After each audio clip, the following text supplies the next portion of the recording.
Muy buenos días, buenas tardes desde España. ¿Cómo te encuentras, Antonio? Buenos días, Anita. Buenas tardes desde aquí, desde España, desde San Lorenzo del Escorial, cerquita de Madrid. Y bien, encantado de estar con vosotros y, bueno, veo mucho vuestros programas, me encantan y, bueno, intento aprender de todo lo que se dice allí del mercado americano, que es importante, ¿no? Bueno, y nosotros, por supuesto, de ti, y es un placer que nos acompañes de nuevo aquí en Buenos Días, Wall Street. Te pregunto, Antonio, el Banco Central Europeo rebajó de nuevo los tipos de interés ayer. Parecía que no volveríamos a ver un descenso hasta el mes de diciembre. ¿Por qué el máximo organismo monetario del viejo continente ha movido ficha de esta manera? Cuéntanos. Bueno, a ver, desde luego yo era de los que apostaba porque no habría un nuevo descenso hasta diciembre, pero es verdad que desde hace 2 o 3 semanas cada vez tomaba más cuerpo la idea de una bajada inmediata. ¿Por qué? Pues porque el proceso del control de la inflación parece estar en el buen camino aquí en Europa y aunque desde el Banco Central Europeo creen que puede haber repuntes puntuales, su idea, lo que ellos transmiten es que volverá definitivamente a la senda del 2%, por debajo de ese 2%, a lo largo de 2025. Y luego también porque ellos admiten una debilidad por encima de lo esperado en el crecimiento económico, aunque no se ha llegado ni se llegará a la recesión. Y dicen también que el mercado laboral que parece sólido todavía, ¿no? Ven algún síntoma de ralentización en la creación de nuevos empleos, pero está ahí. Esto, Ana, es la versión oficial, ¿no? Ellos, cuando digo ellos, digo el Banco Central Europeo, dicen que el control de la inflación es el mandato principal del Banco Central Europeo, a diferencia de lo que ocurre con la FED, que también incluye en su mandato velar por el crecimiento económico. Pero yo personalmente creo que si bien es verdad que la inflación general parece controlada, el componente subyacente no lo está tanto, como tampoco parece que estén controlados los precios relacionados con los servicios, ¿no?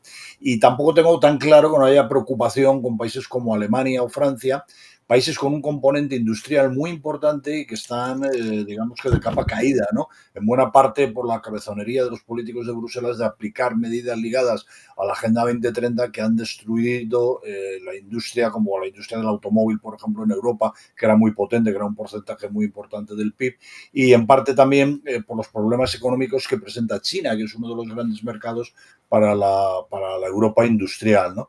Entonces, bueno, aunque han insistido en que la decisión de bajar 25 puntos básicos ha sido unánime por parte de los miembros del Consejo y que no se comprometen con un programa prefijado de bajadas de tipos y seguirán tomando decisiones dependiendo de los datos que conozcan en cada reunión y que las decisiones seguirán siendo dependientes de datos y reunión a reunión, pues creo que en el fondo sí que hay preocupación, ¿no? Y es que el debilitamiento de la economía en países como Alemania, la incertidumbre política en varios países, destacando sobre todo Francia, y como te decía, las tensiones comerciales y el debilitamiento económico en China, pues son factores muy preocupantes que están ahí. La economía europea, a diferencia de la americana, es muy dependiente del exterior y tenemos también a la vuelta de la esquina unas elecciones en Estados Unidos que mantienen la incertidumbre respecto a quién será el próximo inquilino de la Casa Blanca. Aquí en Europa se dice que con Harris la eurozona podría esperar un panorama más tranquilo y continuista en el plano comercial, mucho más incierto si llegara Trump a la Casa Blanca, ¿no? Pero bueno, de esto ya hablaremos luego. Las espadas también están en lo alto con China. La entrada en vigor de aranceles a los vehículos eléctricos chinos por parte de la Unión Europea a finales de este mes podría desencadenar represalias desde China que amenaza a sectores muy relevantes en la eurozona. Entonces, pues la verdad es que el futuro por aquí no parece muy fácil, ¿no?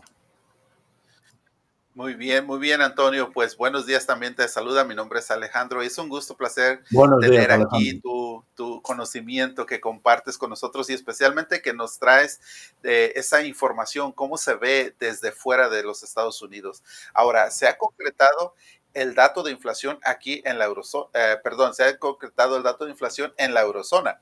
En el mes de septiembre, ese dato ha caído al 1.7%. Eso es justamente debajo de lo que se tenía en expectativa, ya que el Eurobanco está marcando un 2%. Esta desinflación va por buen camino para Europa. ¿Qué es lo que podría suceder en los próximos meses? Bueno, vamos a ver, sí es verdad, pero también es verdad que está teniendo mucho que ver el precio de los combustibles, ¿no? Especialmente del gas y el crudo. En Europa todo esto se importa, ¿no? Y bueno, y luego también es verdad que esa inflación está bajando por la evidente debilidad que se ve por aquí los grandes países industriales y que comentábamos antes, ¿no? Entonces, todo ello hace que, aunque en los servicios y en el mercado laboral no haya signos de debilitamiento, y esto es un poco lo que te decía antes, lo que os decía antes, que mira el Banco Central Europeo y miramos aquí los economistas, es verdad que los datos de inflación aparecen más controlados, pero insisto, ojo, recordando que ese control supone un menor ritmo de crecimiento de los precios, nada que ver con que estos bajen. O sea, no estamos hablando de deflación, estamos hablando de un crecimiento menor de los precios, ¿no? Entonces, bueno, esperemos que siga así, pero siempre muy pendientes de los combustibles, especialmente del gas y del crudo, ¿no? Antonio, tú lo mencionabas antes, hablemos de Alemania. Alemania está en el punto de mira, un país siempre admirado por su poderío, por su organización, por su eficiencia económica. Ahora se está enfrentando a una crisis ya quizá un poco prolongada. ¿Podemos decir sin tapujos que Alemania, ¿no?, que siempre ha sido, que siempre fue la locomotora de Europa, se asoma peligrosamente a la recesión? Bueno, no nos perdamos tampoco Francia, pero sí, sí se puede decir, y además así lo dice, no es que lo digamos nosotros, los datos que se van publicando se van viendo, ¿no? Cada dato macro negativo viene seguido de otro peor y de noticias preocupantes. Por ejemplo, ha hecho mucho ruido aquí en Europa el anuncio de cierre de fábricas dentro de Alemania por un grupo como Volkswagen, ¿no?, que es un grupo automovilístico importantísimo, ¿no? ¿Qué razones? Pues mira, yo creo que hay varias. Los rigores de la pandemia aquí en Europa fueron muy fuertes, ¿no? El fin del barato gas ruso tras la guerra de Ucrania, Alemania apostó eh, como combustible, cerrando sus centrales nucleares y apostando claramente por el gas ruso. Y con la guerra de Ucrania pues se ha encontrado en una situación muy compleja, ¿no? Luego, bueno, los elevados tipos de interés necesarios para doblegar la inflación. Y luego también pues interviene aquí las nuevas dinámicas comerciales con China. China ya no compra lo que antes, no crece como crecía antes. Y luego yo creo que aquí en Europa y especialmente en Alemania hay una cosa que ha perjudicado mucho y es el abrazo incondicional a lo verde, ¿no? Ignorando la necesidad de hacer una ordenada y bien pensada transición para alcanzarlo. O sea, que con esto quiero decir, bien, estamos a favor de que hay que cuidar el planeta, hay que cuidar el clima y todo esto, pero no a costa de cargarte lo que ya tienes. Y en Europa, pues esto, digamos que ha sido muy perjudicado, sobre todo los sectores, como te digo, la industria automovilista y los sectores, los grandes sectores industriales en Alemania y en Francia, ¿no?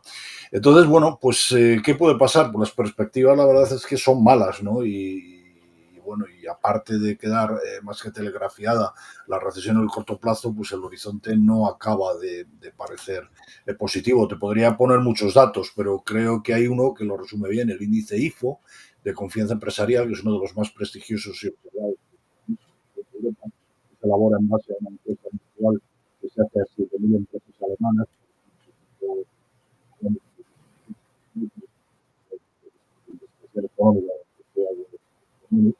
Pues bueno, ha vuelto a sorprender negativamente en septiembre. El indicador ha caído de 86,6 puntos en agosto a 85,4 en septiembre, marcando la peor lectura desde el inicio de año. Además, Antonio, sí, perdóname, porque estamos teniendo a ver problema con el audio, a ver si ahora te escuchamos. a ver, Ahora parece que mejor. ¿me escucháis? Sí.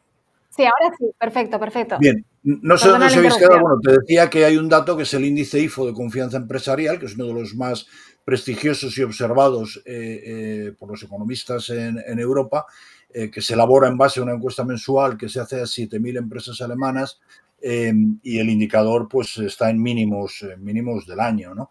En fin, la caída se debe principalmente al descenso del índice de las condiciones actuales de 86 a 84, aunque también ha bajado el índice de expectativas, ¿no? Entonces, los datos publicados lo que muestran es una gran falta de pedidos a las fábricas alemanas. Estos pedidos han bajado mucho, esta bajada en los pedidos se ha intensificado y los sectores centrales de la industria pues están pasando grandes dificultades. Por ejemplo, la semana pasada hemos conocido que las ventas trimestrales de BMW y de Mercedes-Benz se desplomaron en China. Las ventas de BMW registraron su mayor caída en más de 4 años, un descenso del 30% en el tercer trimestre. Las entregas de Mercedes en este país bajaron en China un 13%, 13%, y bueno, pues nos encontramos aquí que estos tres grandes grupos industriales, Volkswagen, BMW y Mercedes, que han dominado durante mucho tiempo las ventas de coches de gasolina de gama alta en China, pues ahora no están ahí. Y no solamente no están ahí en China, sino que los vehículos chinos pues se están cada vez más adueñando del mercado europeo. Entonces, una industria tan potente como la automovilista en Europa, pues está sufriendo mucho, y especialmente, como te decía, en Alemania.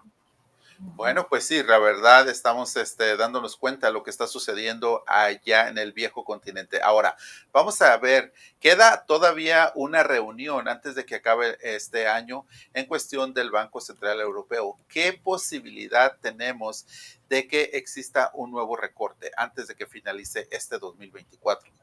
Pues la verdad es que tenemos bastantes posibilidades, y en el mercado realmente no se descarta que haya más bajadas, ¿no? Hombre, yo personalmente creo que tendrían que dejar algo para el año que viene, porque si no el mensaje puede empezar a sonar a crisis mucho más grande, ¿no? Y esto pues también sería preocupante para los mercados, ¿no? Para las bolsas, porque daría una imagen, nos estamos cayendo muy fuerte, ¿no?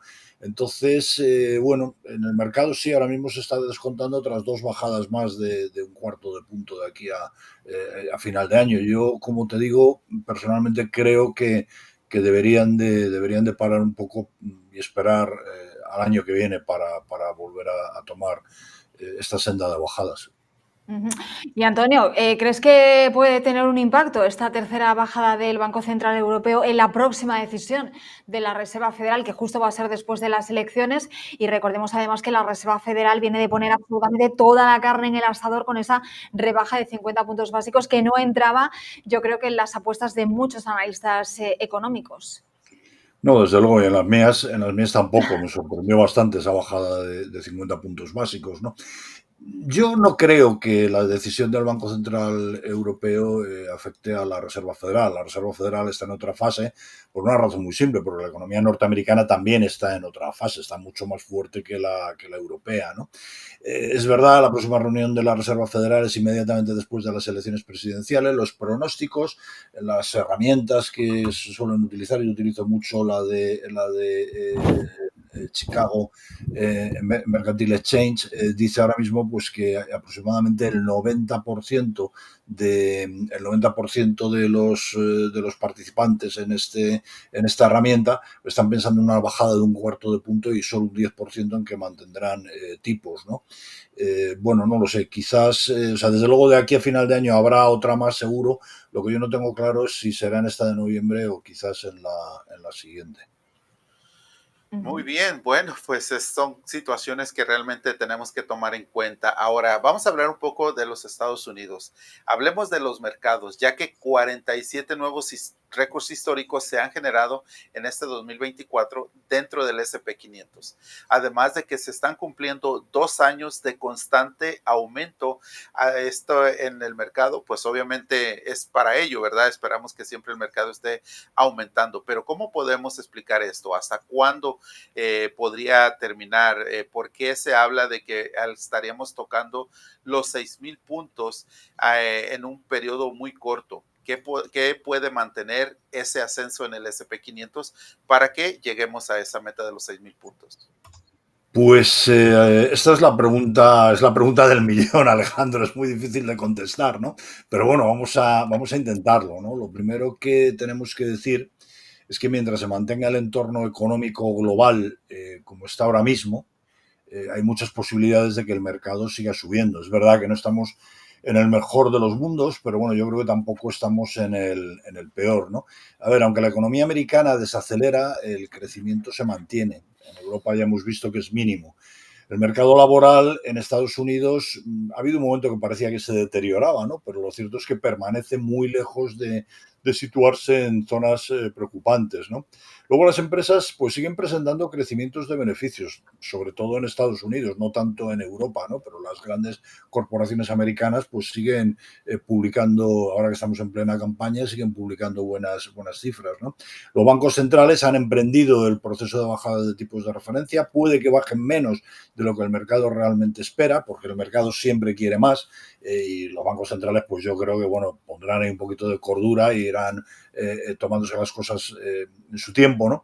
Pero es verdad que el proceso de bajada de tipos es innegable a la baja. Lo mismo ocurre con la inflación. Decíamos antes que bueno, está bastante controlada. Quizás no baja tan rápido como sería deseable, pero baja. Y uno de los factores que más desestabilizan los precios, que es el precio del petróleo, el precio del crudo, pues se mantiene en niveles contenidos a pesar de todos los problemas geopolíticos que vemos en el mundo, ¿no? Y bueno, y no parece que este entorno vaya a cambiar, ¿no? Entonces el resultado es que por primera vez en mucho tiempo el grueso de la economía mundial va a operar con tipos de interés reales positivos. Hemos estado durante más de una década con tipos de interés cero o incluso negativos, ¿no? Y por primera vez vamos a tener tipos reales positivos, es decir, o sea, el tipo de interés de referencia menos la inflación va a ser positivo, ¿no?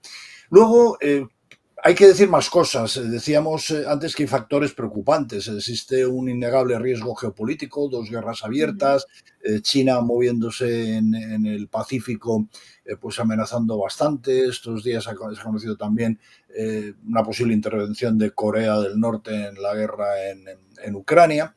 Bueno, existe un riesgo en la política mundial en la que cada vez se observa una mayor polarización, un mayor populismo, ¿no? En unos días tenéis ahí en Estados Unidos las elecciones presidenciales y bueno, yo la verdad es que nunca había visto una polarización tan grande como la que estamos viendo ahora, no solamente allí en Estados Unidos, aquí en Europa ocurre lo mismo, ¿no? Me preocupa, sobre todo, Alejandro, lo que más me preocupa es una deuda pública en niveles récord en todas las zonas del mundo. Allí en Estados Unidos está disparada, pero aquí en Europa no lo está menos. Estamos viendo muchos problemas en países como Francia, como Italia, para cumplir sus pautas, digamos, de déficit fiscal, ¿no? Y creo además que de esto de la deuda pública es algo de lo que deberíamos de hablar en algún momento porque es una de las claves principales, ¿no?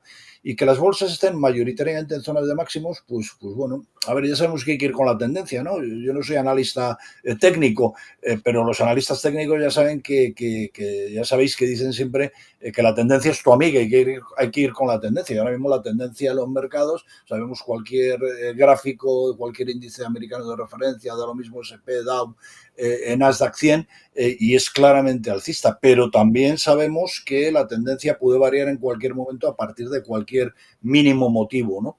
Me preocupa el peso enorme que tienen las grandes tecnológicas en los índices americanos, que quieras que no, son los directores del resto de bolsas mundiales, ¿no? Y aunque también hay que decir que mientras sus beneficios, me refiero a los beneficios de las tecnológicas, crezcan más y más rápidamente que sus peres, la comparación del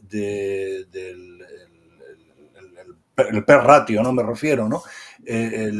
Su valoración, su cotización con su beneficio, como parece ser el caso, pues estos niveles quizás se pueden justificar. Pero es verdad que estamos ya en niveles que son críticos, ¿no? Entonces, también es verdad que positivo, los tipos de interés a la baja mejoran las valoraciones de estas empresas. Bueno, yo lo que es que habrá que ir con precaución, pero como decíamos al principio, es difícil bajarse de la tendencia.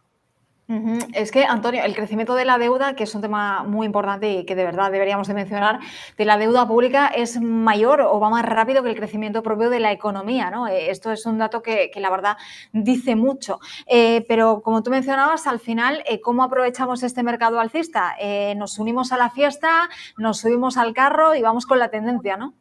Pues si sigue sonando la música, tenemos que seguir bailando, Ana. No hay mucho más. Es muy Pues nos pondremos complicado a porque bailar, Antonio, nos pondremos a ya, bailar. claro, pero es que realmente, o sea, si tú te ciñes a aspectos que son puramente fundamentales, pues quizás deberíamos de estar fuera del mercado desde hace tiempo, ¿no? Yo creo que al mercado también, o sea, la economía la está manteniendo la deuda y al mercado también. O sea, aquellas inyecciones salvajes de liquidez que se produjeron después de la crisis financiera, que no llegaron a drenarse cuando tuvimos el COVID y que ahora ya que no tenemos COVID ni nada, lejos de drenarse, o sea, siguen aumentando de una manera tremenda, al final esto es lo que está sosteniendo a la bolsa, ¿no? Y al final es que dices, bueno, pues un inversor, ¿dónde va? Pues o que sean inversores que estén entrando en índices que están, perdón, en fondos que estén referenciados a índices, pues al final dices, bueno, ¿cuáles son las empresas que marcan la tendencia? Pues al final dices, las tecnológicas, ¿dónde tenemos que estar? Pues en tecnología, semiconductores, ciberseguridad, tecnología de la salud. Bueno, y esto es así. Entonces yo insisto que con mucho cuidado, con mucha prudencia, diversificando mucho, pero al final yo creo que estos son los sectores que siguen estando ahí, ¿no? De vez en cuando nos dan algún susto, ¿no? Pero bueno, no sé, dices, pues Nvidia, tal, pues es que Nvidia ahora mismo vuelve a estar relativamente muy cerca de los últimos máximos que tuvo y así otras tantas compañías, ¿no? Entonces, bueno, pues yo creo que es ahí donde hay que estar. Insisto que con mucho cuidado y muy diversificados, pero no te puedes apear de ese movimiento. Bueno, pues sí, realmente estamos viendo cómo el mercado está yendo alcista y pues hay que seguir bailando como tú lo mencionas. Mientras haya música, vamos a aprovechar el momento. Pero hablando de otros datos, por ejemplo, el día de ayer estuvimos viendo las ventas minoristas que aumentaron un 0.4%. El consumo estadounidense pues no se está desacelerando, algo muy bueno, ¿verdad? Son muy buenas noticias. Y también el dato de las peticiones de subsidio por desempleo pues fue positivo.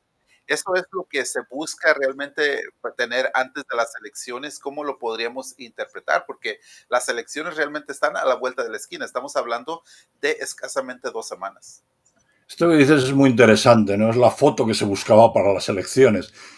Pues mira, a ver si te puedo contestar con algo que se entienda, pero que no me comprometa demasiado, ¿no? A ver, como sabes tú, Alejandro, quizás no, Anita sí lo sabe, porque alguna vez se lo he comentado, yo soy descendiente de gallegos. Galicia es una región que está en el noroeste de España, una zona, pues digamos, de influencia celta, ¿no?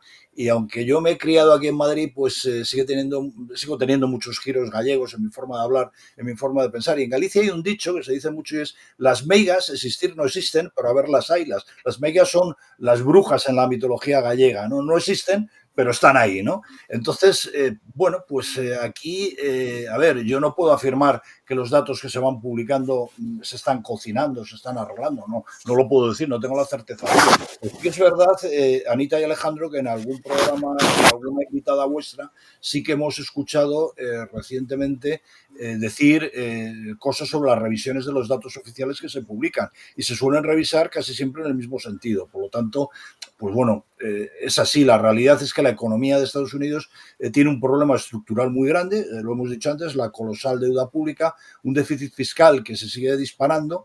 Ambos candidatos, tanto Trump como Harris, eluden enfrentar este problema de manera directa.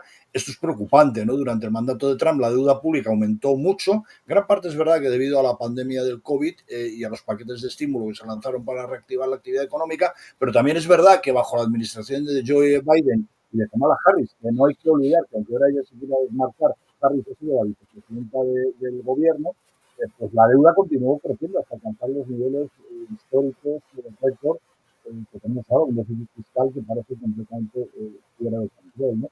Entonces, ambos candidatos han sido vagos en cuanto a las soluciones para este problema. Ninguno ha detallado cómo planean reducir la deuda a nivel déficit y, en su lugar, pues siguen prometiendo un crecimiento económico sostenido, pero no abordan cómo piensan financiar sus propuestas sin seguir endeudando al país. Entonces, esto al final lo que nos deja ver es una economía dopada por el gasto público que a corto plazo da la ilusión de crecimiento, pero que a largo plazo amenaza con empobrecer a las generaciones futuras, ¿no? Yo creo que a los dos, tanto a Harris como a Trump, les interesa que los datos que se publican sean buenos y salgan buenos, ¿no? Para que nadie les recuerde el pasado de ambos a las puertas de unas elecciones, ¿no? Otro día, si queréis, hablamos, os he dicho, apuntaros el tema de la deuda, otro día hablamos del petróleo barato, ¿no? Del interés que hay de que el petróleo esté barato y sobre si esto se puede conseguir con una cierta facilidad o no, porque eso es una clave importante también. Algún asesor de George Bush, el presidente Bush, decía hace años que lo que más le puede interesar a un presidente antes de unas elecciones es tener la gasolina barata, ¿no? Para que la gente esté contenta. Y bueno, pues no sé. No sé si se me ha entendido, pero me da un poco de respeto esto, ¿no? Te voy a hacer una última pregunta, ya que estamos al final de esta charla. Te pregunto, ¿por qué crees que estas elecciones están siendo tan reñidas hasta último momento? ¿Por qué crees que realmente no hay un candidato que todos tengamos en la cabeza que digamos, bueno, pues va a ganar Trump o va a ganar Kamala? Está todo muy reñido, puede pasar cualquier cosa. ¿A qué crees que se debe esto tan igualado? Porque son las elecciones que yo recuerdo en Estados Unidos más reñidas de la historia.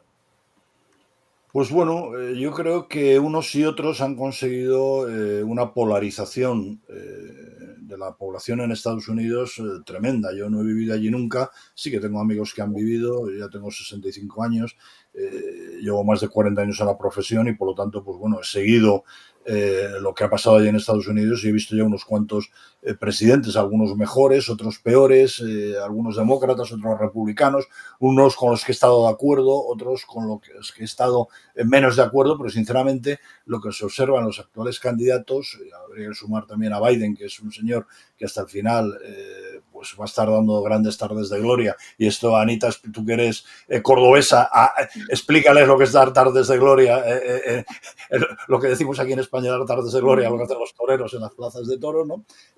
Pero a ver, mira, yo voy a intentar razonarlo. Yo creo que en estas elecciones los votantes se enfrentan a una difícil elección, no está muy clara, entre dos candidatos que ofrecen más promesas que soluciones. Entonces, aquí al final tenemos los problemas que hemos citado antes, la deuda pública, el déficit fiscal, la inflación, son problemas estructurales que van a seguir afectando a la economía de Estados Unidos, independientemente de quién de los dos gane las elecciones. Y la verdadera pregunta es si alguno de ellos va a ser capaz de promover medidas concretas para detener esta espiral de endeudamiento y de empobrecimiento que puede estar afectando al país, ¿no? Entonces, bueno, no lo sé. A mí la verdad es que no tengo, en otras ocasiones, y ya te digo que al no vivir allí, pues me ha gustado más un candidato, me ha gustado más el otro, independientemente del partido político. Aquí en Europa siempre hemos visto que los partidos políticos en Estados Unidos, allá a lo mejor quizá lo podéis distinguir más. Aquí siempre nos ha parecido que con matices eran bastante parecidos, demócratas y republicanos, pero como te digo, ha habido siempre algún candidato que nos ha gustado más que otro. Ahora mismo, realmente es que son, como te dije en el primer programa después del debate que hubo, son susto o muerte. O sea, realmente no hay una. No veo a alguien que diga, bueno, qué bien para Estados Unidos y qué bien para el mundo occidental, ¿no? Bueno, Alejandro, no sé si quieres añadir algo más antes de despedir a Antonio. Bueno, no, realmente, Antonio, agradecerle por esta entrevista, este tiempo que nos brinda. Sabemos que tiene una hora muy diferente a la que nosotros tenemos aquí en el estudio, pero bueno, gracias, Antonio, por estar acá con nosotros y esperamos que próximamente nos acompañes con más información. Encantado de estar con vosotros. Yo os agradezco a vosotros la confianza que tenéis en mí y bueno, pues que me deis la oportunidad de estar allí con vosotros. Bueno, para toda la gente que te quiere seguir, Antonio, estás en Twitter bastante activo. Bueno, en Twitter no, ya se llama X, pero ahí te pueden encontrar, ¿no? Eso es, exactamente, sí. Ahí Ahí lo tienes, estamos viendo en pantalla. ahí está, eso es.